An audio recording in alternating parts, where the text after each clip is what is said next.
All right, so first up is Molerat, the creator of More Ways Than One.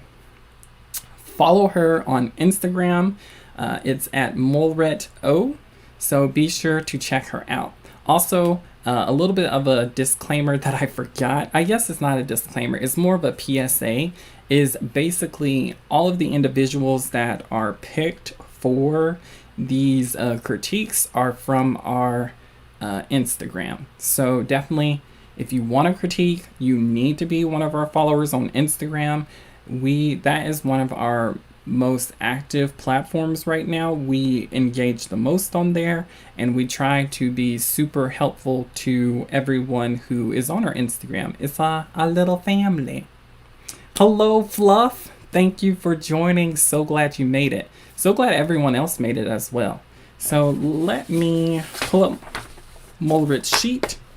And again, I hope I'm saying her name right. If I'm saying it wrong, y'all just correct me in the chat. Oh, wait. So we need to go back. Can we go back? All right. So actually what we're going to do is we are going to read the first 3 episodes of her series. And then we are going to go into our thoughts on the series, basically.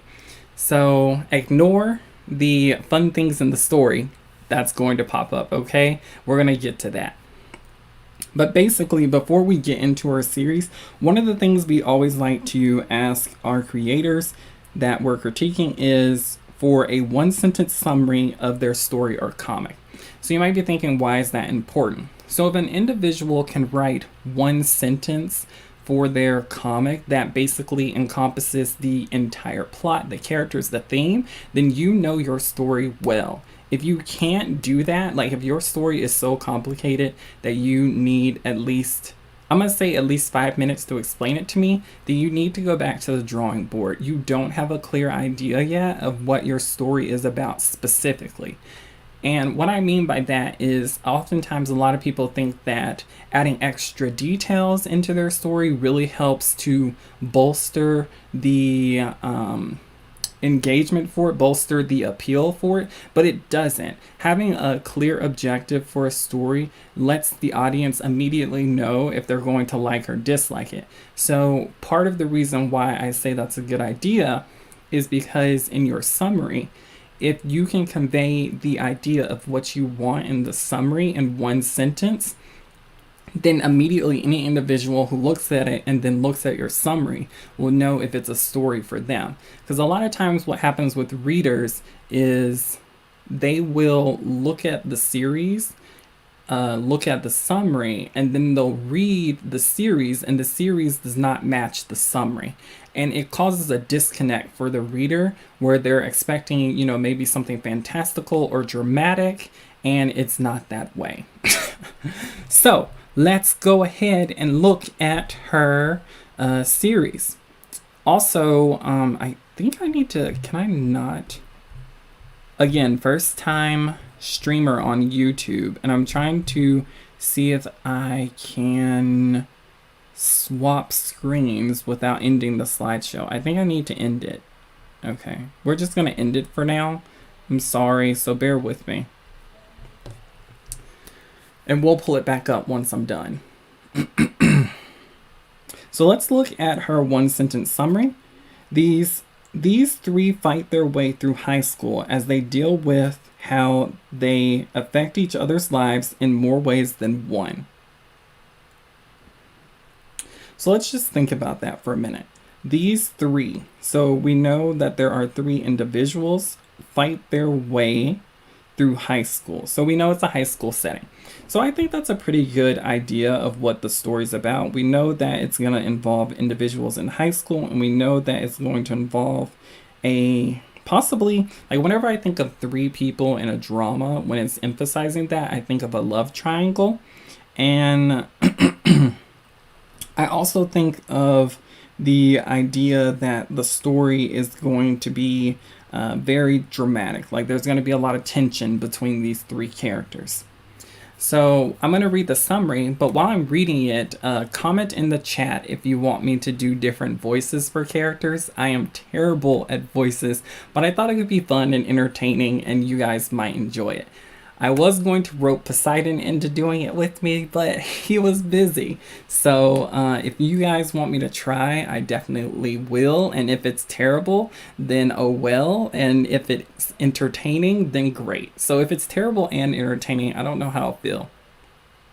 I guess it'll be fine. I don't care.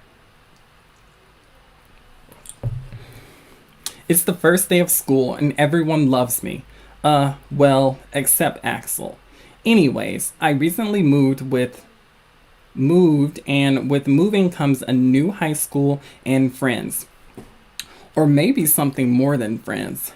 This webtoon is about Theo, a perfect straight-A student who meets Axel, a hot-headed loner who has troubles at home, and Aiden, a kind-hearted soul who is too kind for his own good.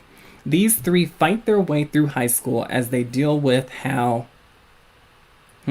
These three fight their way through high school as they deal with how they affect each other's lives in more ways than one.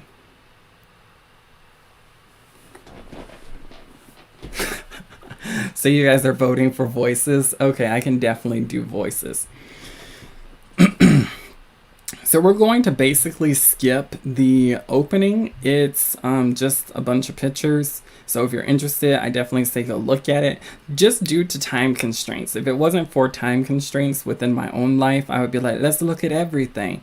But we will get back to that. So I want you to keep the summary in mind, and then we're going to see if the summary matches expectations for what's created in the story. All right. Also, is Molerat here? If you are Molerat, just say yes. That way we know to either skip your Q&A or if we need to take out time for that. Okay, so Blue and Poseidon, of course, want me to do voices because they're not here. So y'all remember that. Like, next time we do this and they're on, we have to do voices. Y'all need to vote for that. Do I need to do sound effects too? I'm going to do it for now, but I may not do it again. There should basically be, like, keep doing. Okay, so I actually enjoyed the summary, and I know that Fluff was one of the people that said that the summary was too long, so I actually agree with that. But let me tell you why I like the summary. So essentially, the summary is broken up into two parts. Maybe I should show this on the screen. Would that be easier for y'all, so y'all know what I'm talking about? Let me end the slideshow again. I'm sorry, y'all. I feel like it'll make more sense if I show it. So let's go back. Okay. So let me show you why I like this summary. Essentially, what I've highlighted here in blue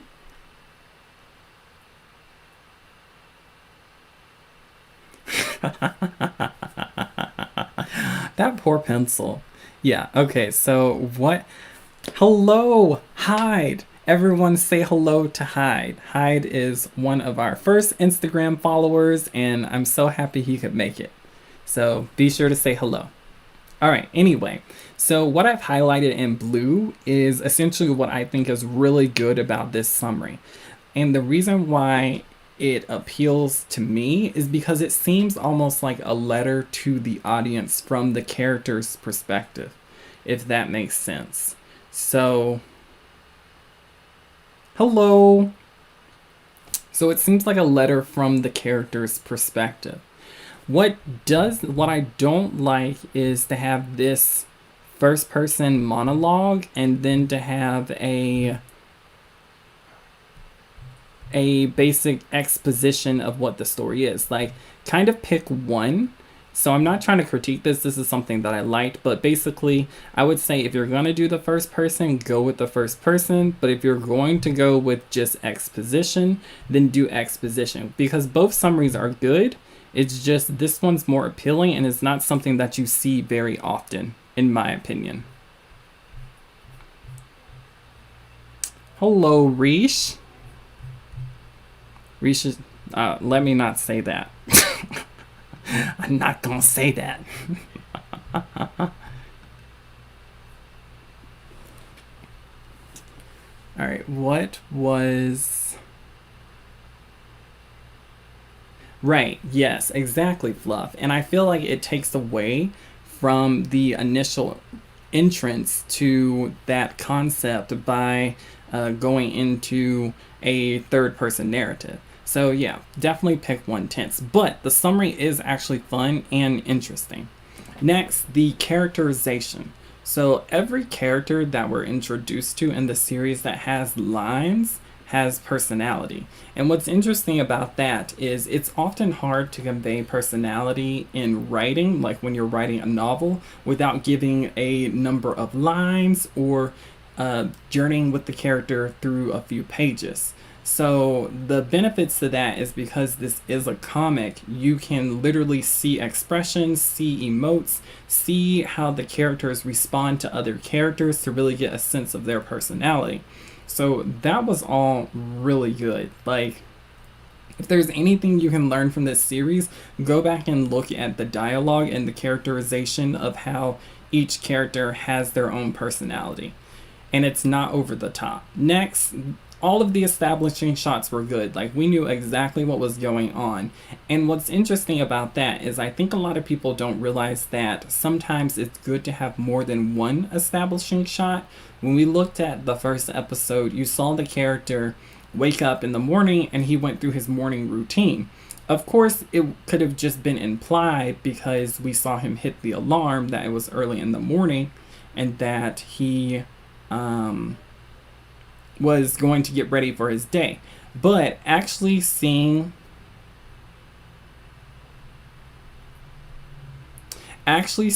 that process, it also told you a little bit about the character. Like, he did everything very begrudgingly, he was very slow, and it was just created within a few panels that you got the personality that he was not the most happy-go-lucky type of person. So those establishing shots really added to the story, even though there were just a few panels and they could have been omitted. Next, the blended backgrounds. So a lot of times whenever I see people use the preset backgrounds, I don't know what to call them, they don't blend in with their comic.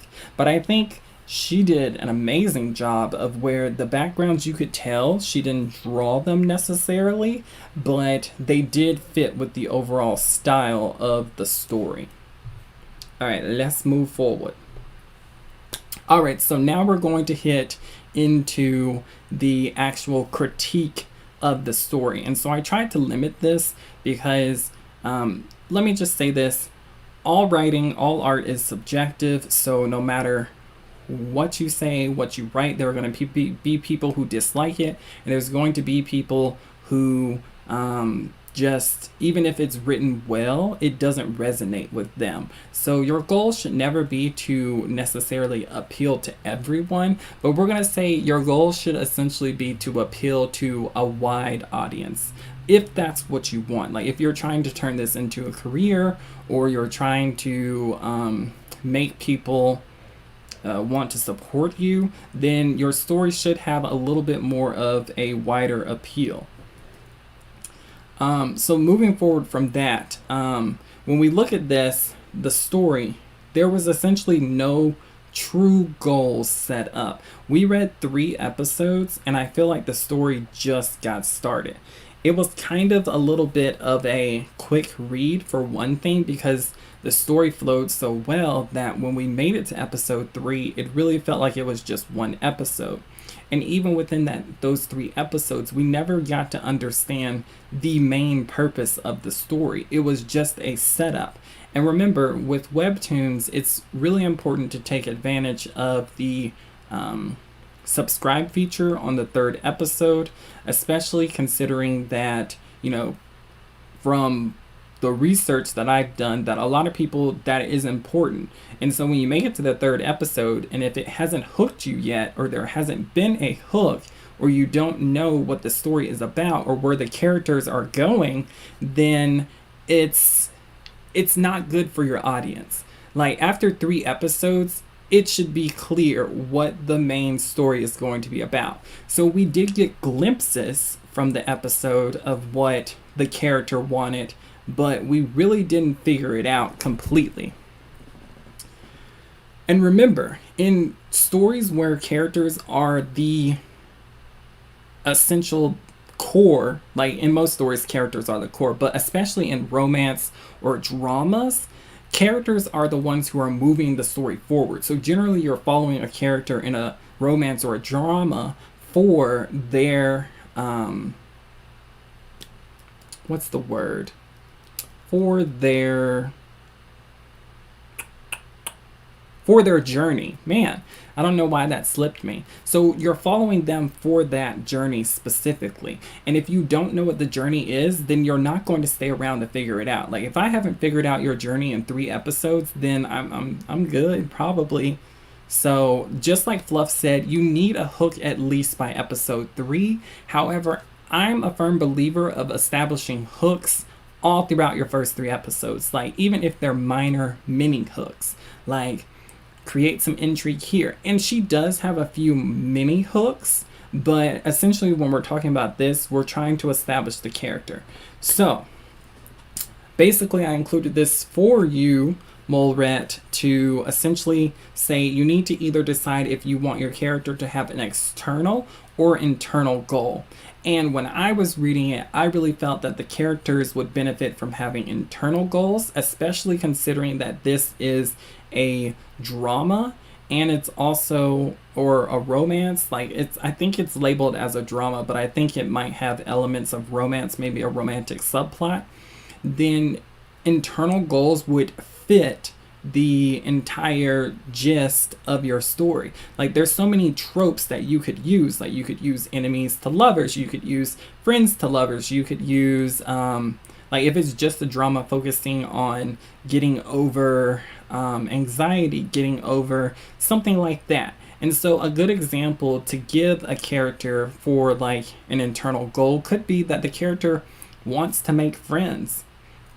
That could be the entire goal of the series, but because of his personality, he isn't able to make friends because he finds most people annoying. So like we get a sense of, oh, the character wants friends, but he doesn't know how to make them. And then like the one individual who would be his friend, he can't stand. So it creates conflict and it creates a very nice dynamic for the character. All right, so let's look at the next slide. Okay, so when I talked to Molerat, and also on her sheet, one of the questions was, where is it? So she knows that her character doesn't have goals on the sheet that she filled out. She said no. She did say that there is themes, which I think I saw glimpses of themes in the story. And then she said that there are hooks, which there are soft hooks. But in the beginning of a story, I really think you need a hard hook, like something that's really gonna snag somebody. So she said that her inciting incident happens after episode 3. And basically, that can work for some people, especially with a story like hers where it's so easy to read.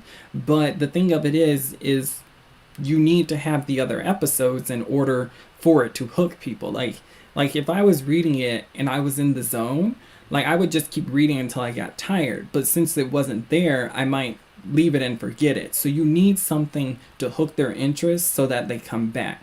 So I asked her on her sheet, if your inciting incident occurs after episode 3, please explain. She said, I haven't gotten to upload anything past episode 3, but my chapters are really short, so that's mainly the reason why it's beyond episode 3. So that was her reasoning. She only does short chapters, which is kind of interesting. I think in the beginning, it's to your benefit to do longer episodes, just because we're trying to hook the reader. And if your story's an easy read, then, you know, speeding through the first 3 chapters is going to leave me wanting more, but not necessarily leave me wanting to come back. So then the last question I asked on the sheet was, from your point of view, what do you think your story/comic needs specific help with? And she said, I think it needs help with hooking the readers, or maybe a reason for readers to stick around until the end.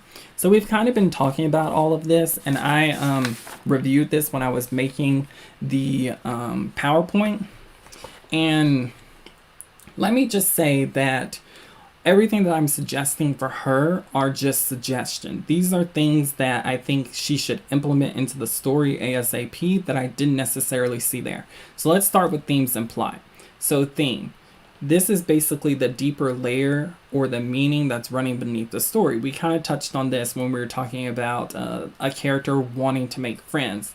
So why does he want to make friends? Well, he has a horrible family life. His family abused him. His mother abused him. Whatever happened, all of that can be set up. And then we can see that friendship could be the most powerful element in the story, or it could be a found family trope, or it could be something like that that elevates the storytelling and really makes the story more complex. So a few things that can help when you're trying to include theme is, when you're including theme, these are a few things that will help the theme. So it helps you to tell a more focused story. So if you know your themes, you can drop hints throughout every chapter and build on the theme until there's no doubt what the theme is. Like we were talking about with the friendship thing. Like every scene could be building on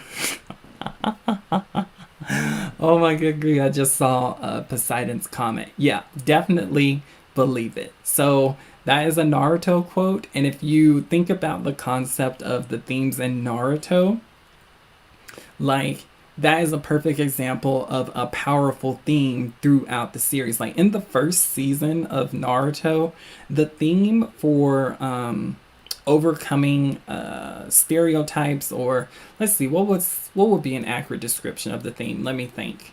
It would be, and if you have what you think is an accurate description of the theme, put it in the chat.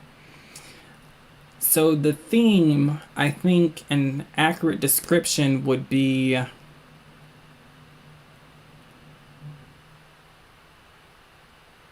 never giving up. So throughout the first season of Naruto, we see that, and I'm talking about when he's a kid, we see that time and time again he's put on the fence and he overcomes the obstacle by simply not giving up, by believing in himself. And that theme is repeated to the audience over and over again. So much so it basically is like a meme that it's funny, but it is a useful tool to help the readers understand. So then adding a theme also adds complexity. If we go back to the example of Naruto, we think about his concept of never giving up. He had such a hard life, and you would think, okay, well, dude, give yourself a break. But no, it ties into the theme of never giving up. That's why he tries so hard. That's why he wants attention. Like, there's so much that adds to that. And then it helps the readers to understand. So once we finally understand Naruto's backstory, we really get a sense of who he is as a character, and it makes us root for him even more to become the Hokage. So that's something that is powerful throughout the whole plot of Naruto. Next, you want to incorporate a plot. So essentially, the story that we read didn't really have necessarily a plot. It was kind of just the introduction to a series. It was basically, and I don't want to say you don't have a plot, because I think you do, and from your description and your summary, you do have a plot. So let me amend that. You do have a plot, but you want to go ahead and start applying the 6 aspects of plot in your story now. So what we got was more of an opener than a story that's beginning its journey. By episode 3, like, we should be picking up speed. We should start running. Like, we're still walking on episode 3. We gotta start moving. And you're right, Poseidon. It did seem like a slice of life, and that's because we didn't get anywhere. So then let's look at the inciting incident. So this moment, it changes everything for your characters, either in a positive or negative way, and it jump starts the story. So an inciting incident, and this is where I think people get confused with hook and inciting incidents. An inciting incident is basically where everything changes for the character. Their world goes upside down, like things that were happening yesterday are no longer the things that are happening today. Like their entire society changes. Like imagine like a rich person losing all of their money. Their world has completely changed. That's how it should feel for the readers and how it should feel for your characters when the inciting incident happens. Now, the rich thing was a grand scale example, but it should impact them emotionally to that weight. So keep that in mind when you're creating your characters, and make sure to keep building on the elements of plot. Now, I've got some homework for you. Basically, I think what would be good is for you to create a timeline. So writing out a timeline of when your character accomplishes specific parts of their goal can help you to pace the story and spread out the conflict enough so that it remains engaging to the readers. So let's say that for this story, the main character's goal is to get one friend. Well, we need to set up obstacles to stop him from getting that one friend. But we want... Man, I feel like that was supposed to be like a very Morgan Freeman voice, and I failed. If it comes back up, I'll read it that way. December 20th, 2020, the day before the world turned upside down. Brooklyn, New York. Fred Steele just got detention. About time you showed your... Oh, also, there is explicit language in this, and there's a bit of violence in this, and I don't curse, so I will be using like fun words to fill in for the curse words. It's about time you showed your B. Bro, the seniors took over the court because we were watching on ya, waiting on ya. Man, bro, the seniors took over the court because we were waiting on ya. Mike Potter's friend, homie. Bob King, Fred's homie. Some guy randomly picked a fight with me, so I had to go to detention with them. Interesting. How does detention work in this world? That's the 4th time this week. Can't catch a break, huh? I know exactly why that is. 'Cause you're a lovely person who can't stand up for yourself. You're tripping. Nah, man, you're just in denial, and I'm tired of dealing with your honeycomb.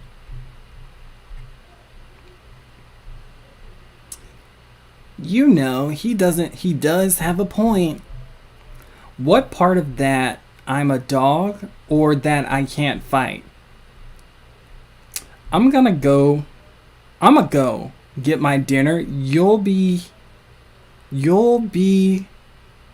here tomorrow, right? Of course, bro. And we'll show off our superpowers as well. Superpowers? Have you been living under a rock for the past month? Tomorrow's December 21st, where every black person is meant to unlock their superpowers. Haha! I don't know what that is. I think it's supposed to be rolling on the floor laughing. Is that what that is? I'm old, y'all. Dad's at the factory again? Oh wait, different character. Dad's at the factory again. Guess it's instant ramen for dinner. Maybe Bob was right. I think I need to start being less awkward and stick up for myself.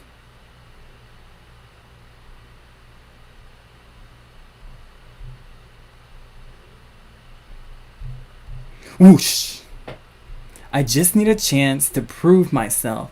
But how do I find the... What? To be continued. What? What's happening? What's happening? Alright guys, next episode. Let's go!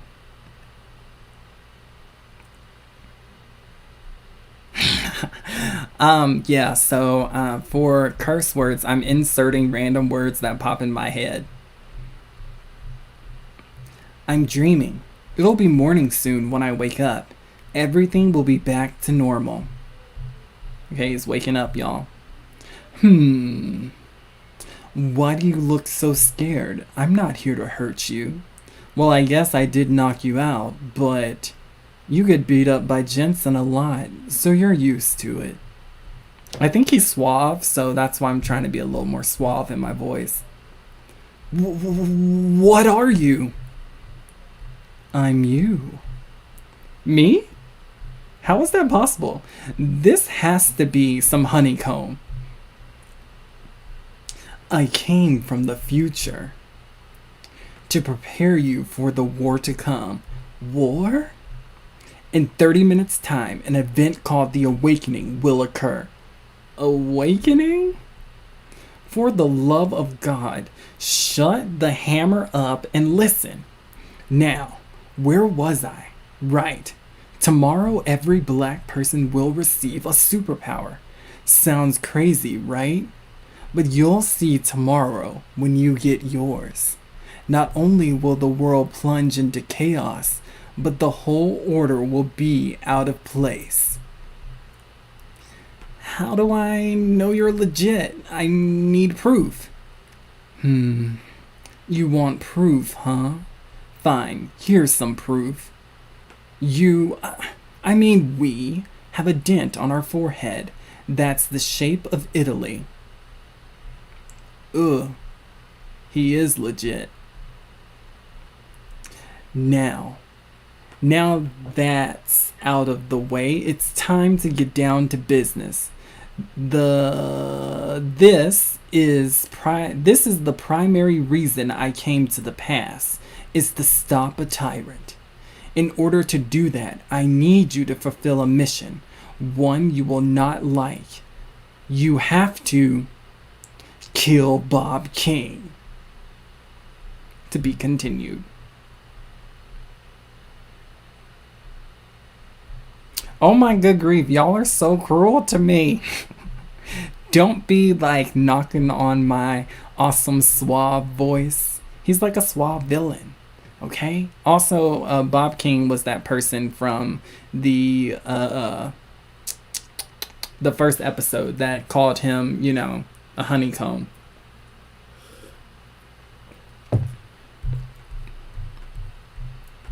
This episode contains scenes that may be upsetting for some readers. I can't trust him. What he says doesn't make sense. How can I kill my best friend? La la la la la. Hey, you. Why are you sitting all by yourself? I don't know. Come play basketball with me. I'm sure it'll be better than sitting on your butt all day. Isn't basketball a game for tall people? Not necessarily. There are positions for small people too, but you don't need to worry about that. Just go with the flow. Okay. Present day. Kill Bob King! What the badger, man? That is messed up. I had the feeling you were honeycombing me from the beginning, but now you're really not hiding it. Get this straight, kid.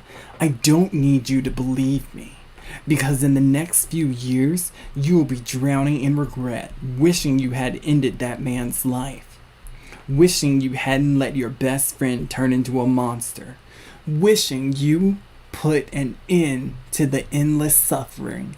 He is a genocidal psychopath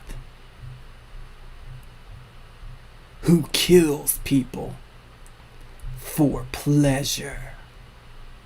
Who you, dude? Like, who you? To be continued. Alright, familia. We have finished.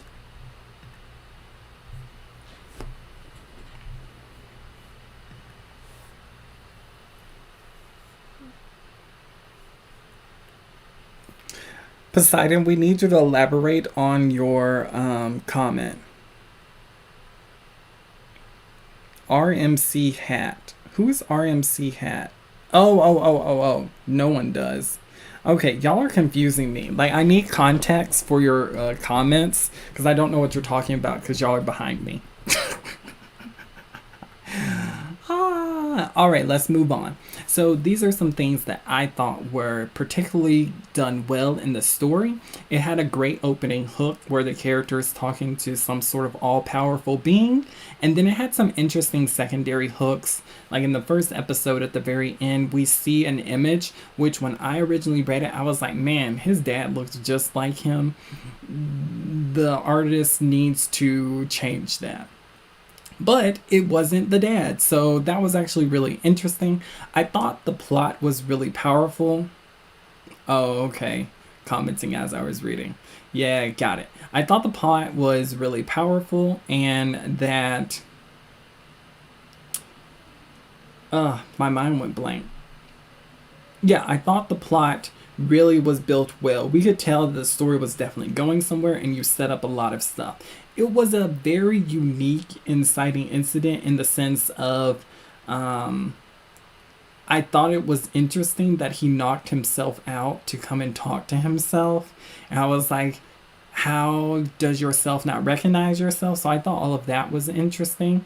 And it also confused me why he was confused about who he was, because I was like, you don't recognize yourself? Like, you look just like him. So I'd be interested to know if there's like other creatures in this world or like clones or something like that.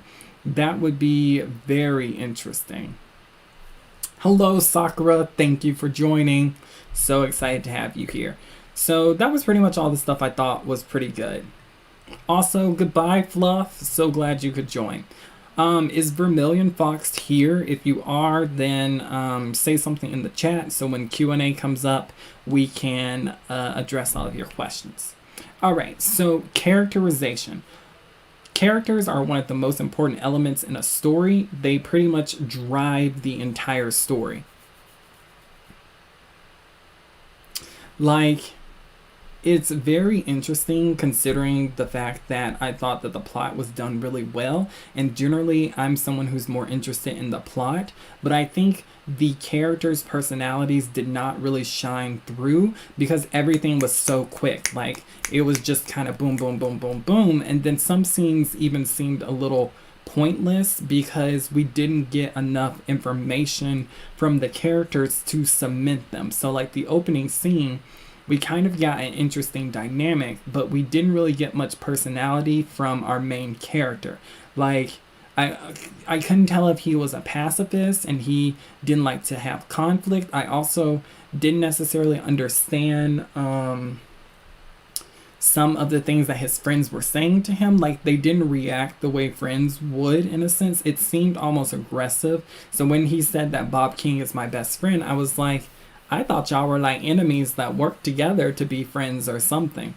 So it's really good to set up the character's personality so that that shines through over everything else. Like, why was he fighting? That would have been an interesting way to explain his personality. Was he defending someone? Was he protecting himself? Was he being mean to someone? Was he the instigator? Was he the bully? I mean, it said he wasn't, but I'm just saying, like, those are things that will help the audience to figure out who the character is in each scene. Like, the scenes just seemed like, this is to introduce you to Bob. This is to show you his house. This is to show you that he gets hit over a board. This is where the his future self comes in and explains to him what's going down. Like, his future self was essentially an exposition tool, which I really liked because exposition can be boring and it can be hard.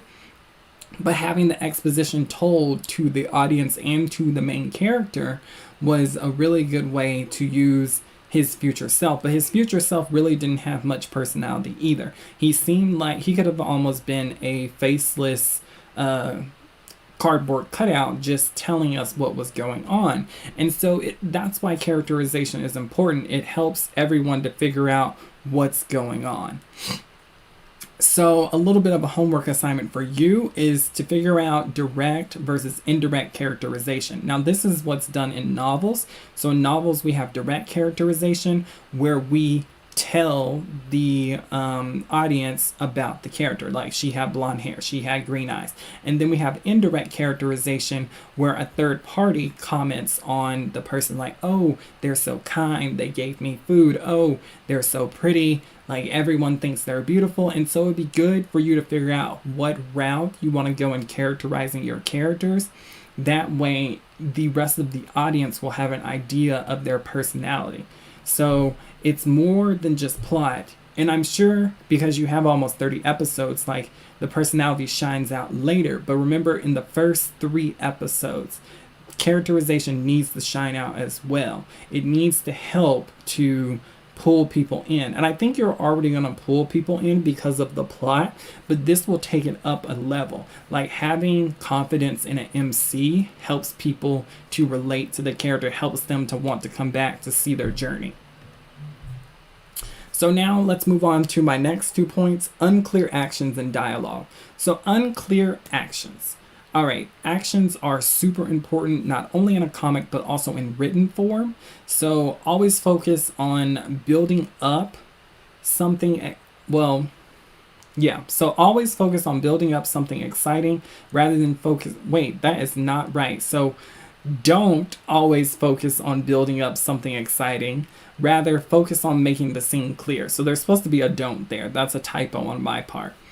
So sometimes as writers, we focus on what will be the most exciting, what will really hook the readers, and so we'll make a scene unclear, and because we're the writer, we know what's going on. But to the audience, they're like, what's happening? So an example, when we, at the end of the first episode, we see that there's his self standing behind him, and then he gets attacked by a board. Well, what's crazy about that is we don't know what happened. Like, we didn't know he got hit by a board. I thought originally when I read it, I thought his dad was scaring him, like they had a funny dynamic. So that wasn't clear to me that he had got hit until much later. And then it's also not clear, like, it was never addressed why he even attacked him. Like, if you're a powerful superhuman, you can't just overpower him peacefully. Like, you can't hold him down or something. Maybe that's elaborated on later, but it's still weird. So a clear scene helps the reader to focus on what's important and not wonder what's going on. So as you saw, my mind was wandering. I was like, what's happening? I need to know. But remember, be balanced. Sometimes there are things that are meant to be built up, so there are things that you can hide. So keep that in mind as well. All right, let's move on to dialogue. So I just included a few tips for dialogue. Dialogue is one of the hardest things to write, in my opinion, because it requires either a lot of experience talking to people or a lot of time listening and observing people. And so if you're an introvert or if you're not very much of a people person, it can be hard to really reflect different voices in your characters because the only voice you know very well is your own. So that's why a lot of authors draw from people close to them or from themselves, because those voices are easy to reflect in a character. But here's a few tips. So reflect on the character's background. Were they brought up poor? Were they brought up rich? Are they foreign? Are they in the military? Are they, whatever affects someone's background. So like, do they use a lot of slang? Do they speak very properly? Like, what are they trying to do? And it really depends on their personality too. So there's not always a mold for things, because sometimes you can be from a poor area or be even poor yourself, but you present yourself as a rich individual. Like we think of Jay Gatsby from The Great Gatsby, how like he wanted to present himself as a rich individual. So he created the persona of this individual. Next, let's think about a character's motives in their speech. So you could almost think of dialogue sometimes as a battle. Like, and what I mean by that is a lot of times between other characters, there needs to be a point to the conversation. So if two characters are talking about the world ending, then you really need to figure out like what side, who's on what side, and how they're going to go about saving the world, or who feels like, do they feel that the world should be destroyed? Like, there's a lot of things that you can incorporate into their speech, and even subtle little hints. Like, think about someone who's crazy, like a psychopath in a story. Like, think about the Joker. Like, the Joker has a lot of dialogue where you can instantly tell he's crazy without even him doing something crazy. Like, we think about the Dark Knight, where he basically keeps telling different stories of how he got his scars. And so literally after every time he delivers those dialogues, you're like, this dude is crazy. But he didn't even do anything. Like, he didn't kill nobody in that instant. He just delivered the dialogue. And so third, add subtext. So what's really important about this is whenever there are important things going on, like, you can infer subtext. Like, when his future self showed up, like, he could have implied that there was more things going on than just the killing of like the mass genocide. Like, he could have inferred that if you don't do this, it's not just going to be genocide, but it's going to be even worse. Like, it's going to be the extinction of the human race. Like, he could have implied those without saying it. So, like, for example, he could have said he is a genocidal psychopath and the world has no idea what they're in store for our race. And then he, pauses there, gets sucked away. And it's like, wait, what was he going to say about the race? Like, adding some subtext to the conversation. Actually, that's just leaving it out. That was a bad example. But inferring that there were other things going on in the dialogue is important. All right, let's hit the next slide. So it's Q&A time.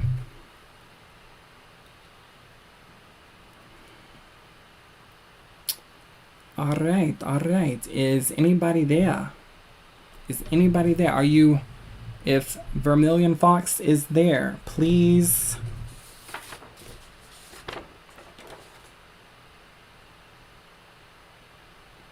report.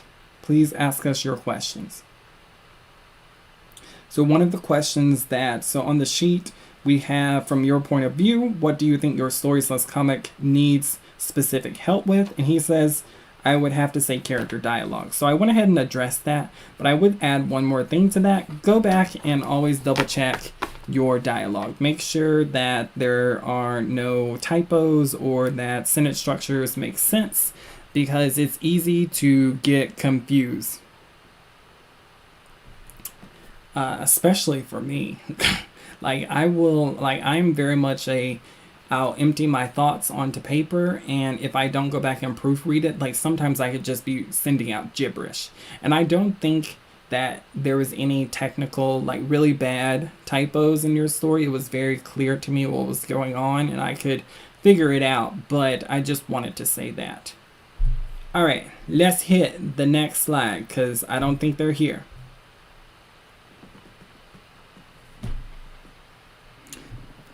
So Hyde, the Q&A section is just for the creators. Basically, they can, if they had any more questions, they can ask us what, if I didn't address anything that during my critique, they can ask for more insight. Definitely agree with Poseidon. Okay, I'm sorry. I thought Hyde was somebody else. Hyde, are you Vermillionfox? Do we need to go back? Let me go back.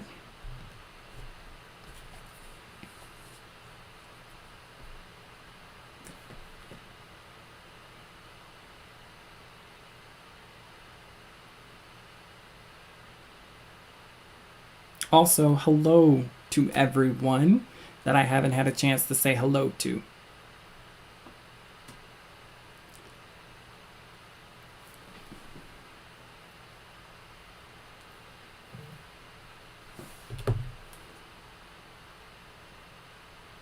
Oh. Miss Skule, you're the creator. Okay, I'm so sorry about that. Like, I'm so used to seeing Vermillionfox on everything. Did you have any questions? Like, I completely overread your chat.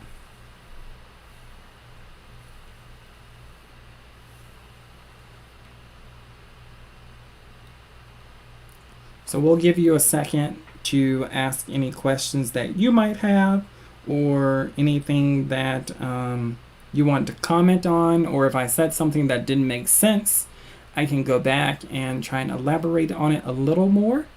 Or if you want to talk to us privately, you can always DM us on Instagram, you know. Nope, no questions. All right, and I will keep that in mind for future, that you are Vermillionfox.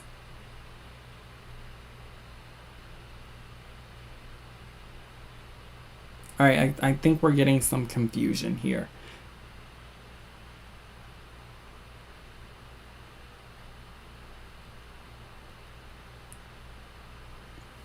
So I'm just gonna move forward, and if okay, that's what I thought. I was like, I have not seen Vermillionfox pop up anywhere. I follow them on Twitter and Instagram. I'm like, I'm pretty sure that their name is Vermillionfox. Miss Skule, you're confusing us. It's okay, it's okay. Thanks for being on the stream. We appreciate you.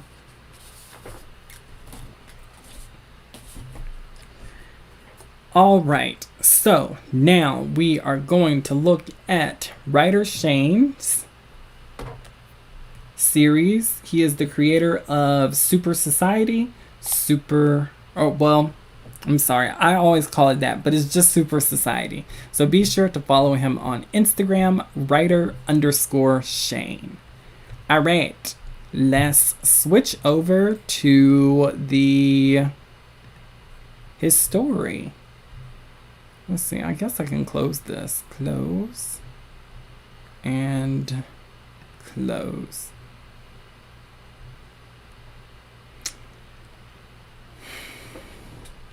The plot twists are top tier. Like, we don't know what's going on. Like, this is some sort of like Inception, Doctor Who, timey-wimey type stuff. Like, I was super confused.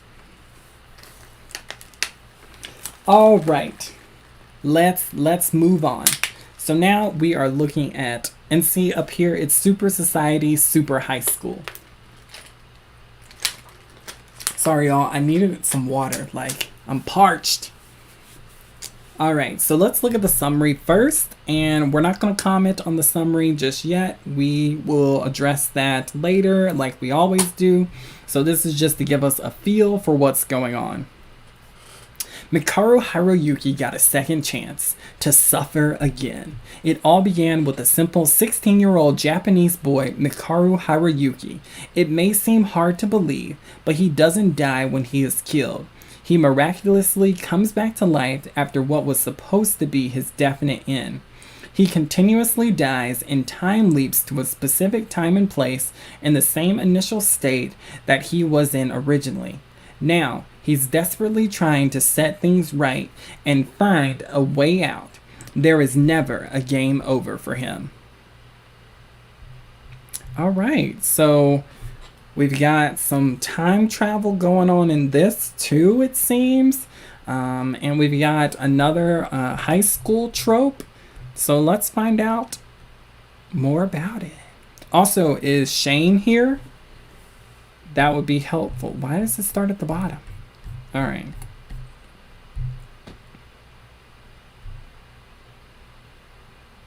So we're looking at volume 1.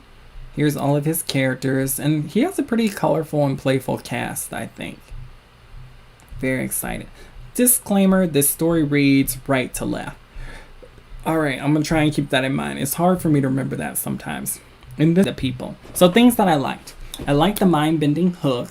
It mentioned, like, he asked for reincarnation, revival, time travel, all of that stuff. And so when he was basically transported back to the moment, a few moments before he died, I thought that was really interesting. It was a little unclear what happened. So that's why I consider it kind of mind-bending, in the sense that it adds a bit of mystery for us to kind of figure out like what is going on. It could be future sight even, where like he moved forward, but then it's also like, but then that means that the Arthur was lying, because we got all those text boxes about how it was game over. So there's a lot of question marks. So I like that about the hook.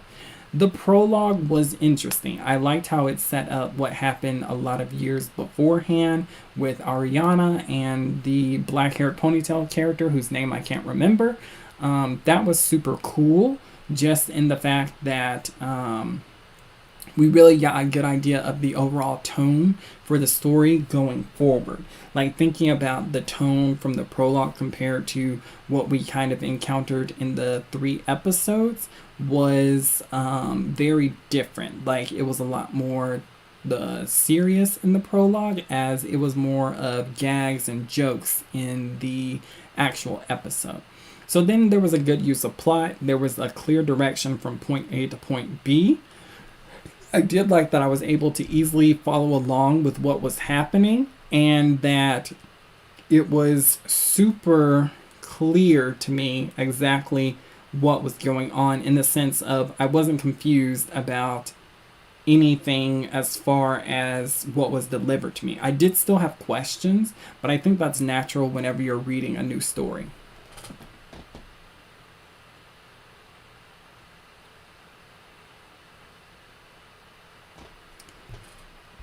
All right.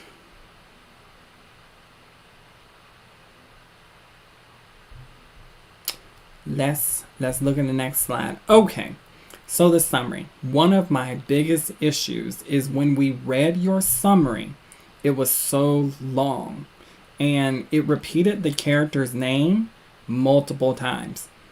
Did not enjoy that. Personally, I don't even like character names in short summaries. I would prefer for you to call them person or individual or whatever, or like I mean, that's just my preference, just because like I feel like in a short summary it needs to be clear and just hit on the points, like boom boom boom boom. So what I did was I rewrote your summary, and then I put what I kept from your dialogue in caps. So Mikaru Hirayuki got a second chance to suffer again. Blessed or cursed with impossible immortality, he is stuck in a continuous loop of heartbreaking pain, desperately trying to set things right and find the right path. So I feel like this is a little more digestible than what we read in the original summary. Like the original summary had a lot of information, and some of it was a little repetitive. And even with this isn't a summary that I necessarily like, but I didn't want to rewrite your summary. Like, is your summary, it should fit what you were trying to convey.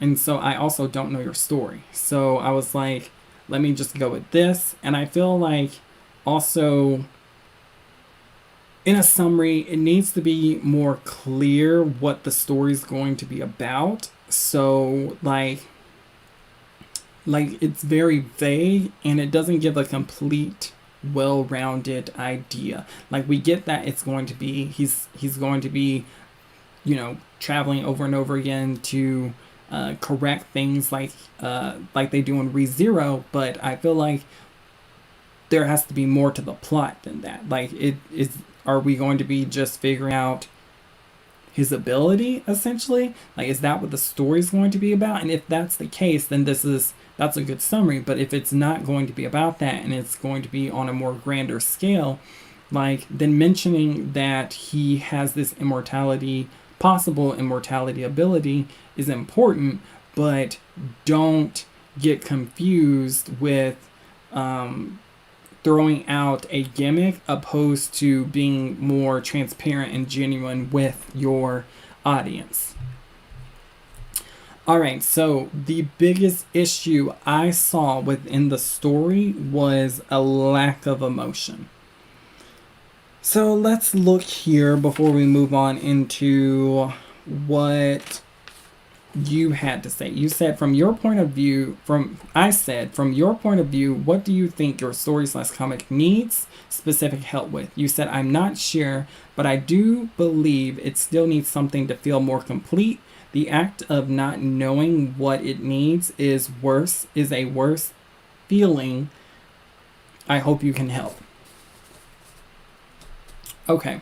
So the reason why I say add more emotion is because like the story is very quick. Like it hits a lot of points very fast, and like it's like we're on a constant roller coaster where the roller coaster is just going up the entire time. It never comes back down. It never takes a break to allow the readers to digest the story, and it's because it's hitting plot points. It's hitting like even subplot points. So taking a moment to add in some emotion to the character, like, oh, he got hurt, let him pause and process that. Or like even when he dies, allegedly, I'm air quoting because you can't see it, did he actually die? Well, if someone did think they actually died, they might need a moment to process that. He could be in denial, but even if he is in denial, then it might be nice to convey more of that denial, happy personality to the audience and really focus on like, oh, I'm that didn't happen, like through his speech or through his looks and stuff. Like he could like make sure to add a contrast. Like he could be saying something that doesn't match his expression. So that would be a good thing to keep in mind. And so for the readers, we experience a story through your character's emotion. And if there's no emotional connection, we're essentially just reading an outline or watching an outline. Next, transparency. So transparent writing is filled with descriptive emotion and passion, and nothing's held back. So there's a lot of descriptions in your story, and it's very clinical. So it would be nice to give a more rounded perspective in addition to the clinical perspective. Like add in some emotion, like tell us how the character is feeling, tell us how, and not just a gag feeling. Like a lot of the key moments were kind of more of, what's the word?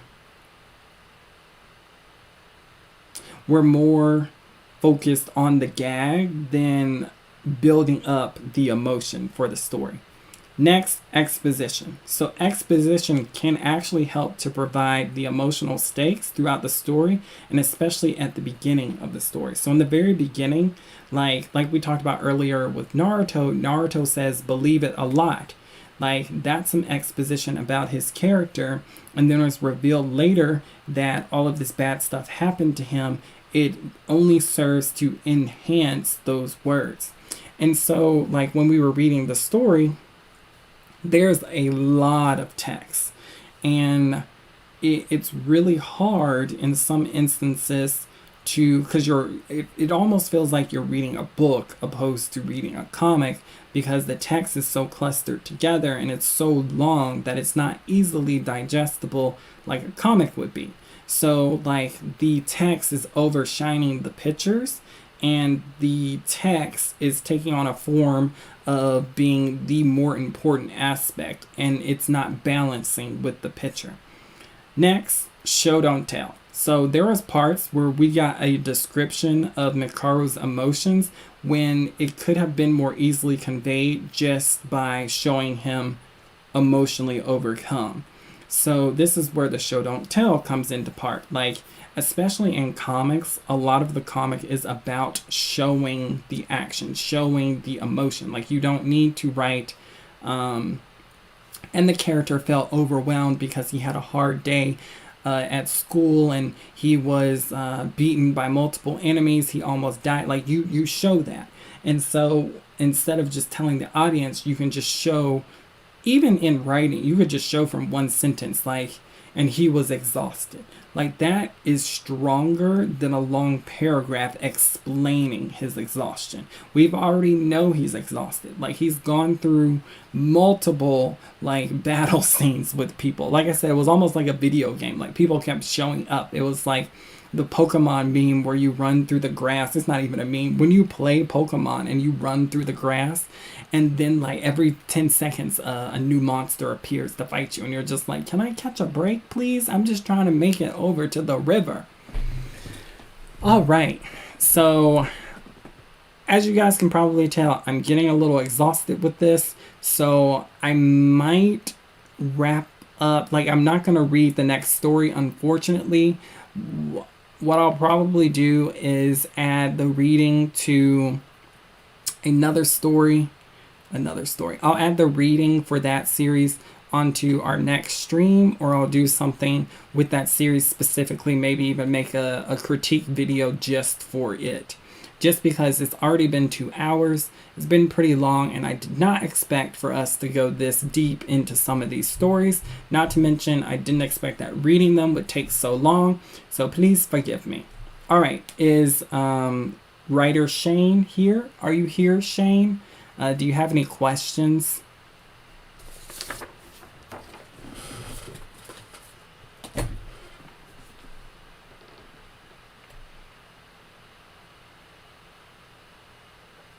So if he's not here, we will go ahead and move on.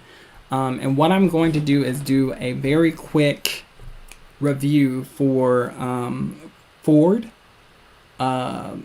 It's unfortunate just because it's been so long. So I'm sorry, Ford. Like I said, I will do something special just for you, possibly even make a video for you.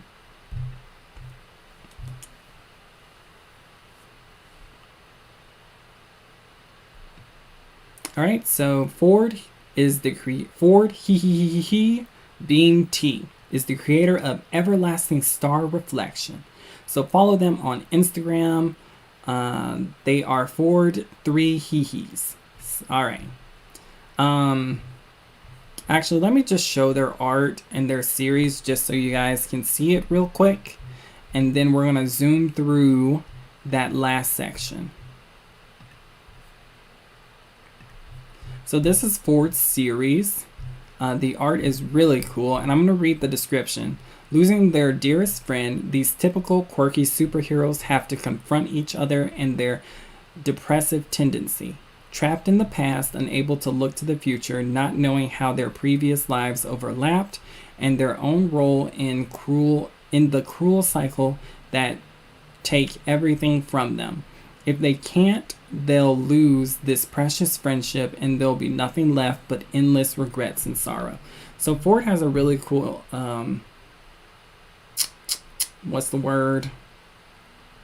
summary.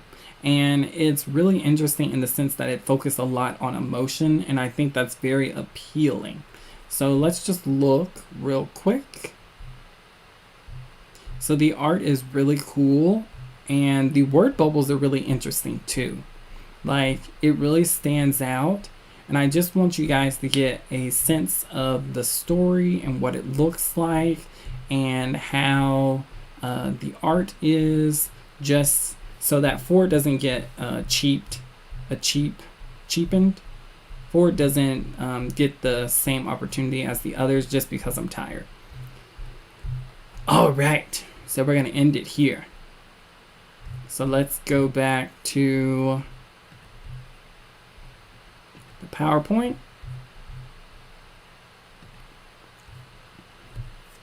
All right, so first of all, the concept is super creative. I like the idea of super powered children having to fight in a world, but the battles leave them with a loss of things, like they're losing part of themselves. That's really hard to deal with.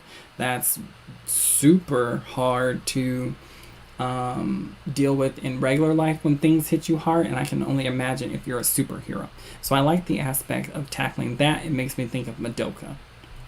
Characterization, there are a lot of characters, and it's hard sometimes to tell what's going on, but it's also, the designs are really interesting, and the dialogue is also interesting for the characters. So there's an asterisk next to characterization just because, like I said, it's a little confusing to tell sometimes who's speaking.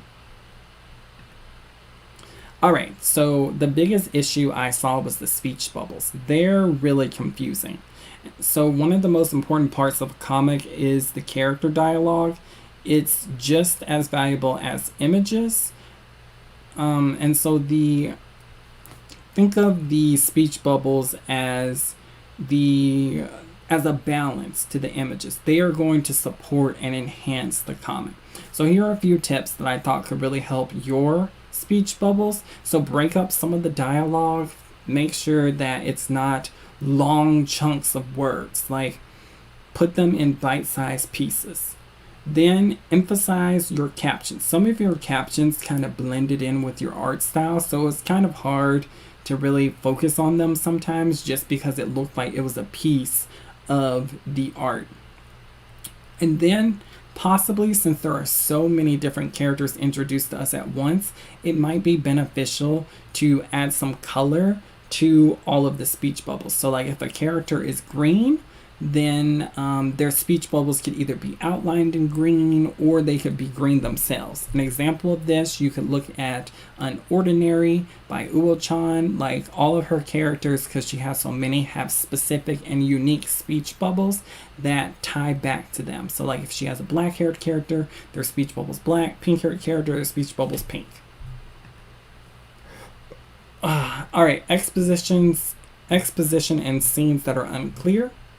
So just add some exposition. Like it was hard to know what was going on. And an exposition is made to give the readers insight into what's going on. The background information provided by exposition helps the reader to really get invested in the emotional stakes of the narrative. And so it's unclear in a different way. And what I mean by that is like the actions are clear, but it's not clear in the sense of knowing what's actually happening. Like you tell us things and I can infer them, but because of the art style clashing with so many things, like I really have to focus and think about what's going on. So maybe like if your characters are like if your background and your characters are going to be so similar, maybe lower the opacity on the background if you can. All right, Q&A. They told me that they weren't going to be here, and they had some very specific questions they DM'd me about, and so I am just going to DM them my notes, and I will talk to them about it later, and I will also talk to them about what they would like to kind of like reimburse them for going through all of this and then getting shortchanged in the live stream. So we might, I'll talk to them and see what works for them. All right, so we're at the Ask Us Anything. So you can ask us whatever you want, but that doesn't mean that we have to answer it. So I'm gonna give it a few seconds, and if there's nothing that pops in the chat, we will move on. I'm gonna have a cup of water real quick.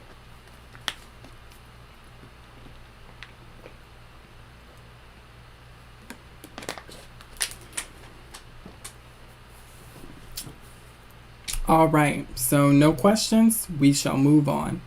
All right, shout outs. So if you were here and you want us to shout out your comic or your webtoon, let us know and I will read it from the chat. But if nobody wants that, then we shall move on to the conclusion of the stream.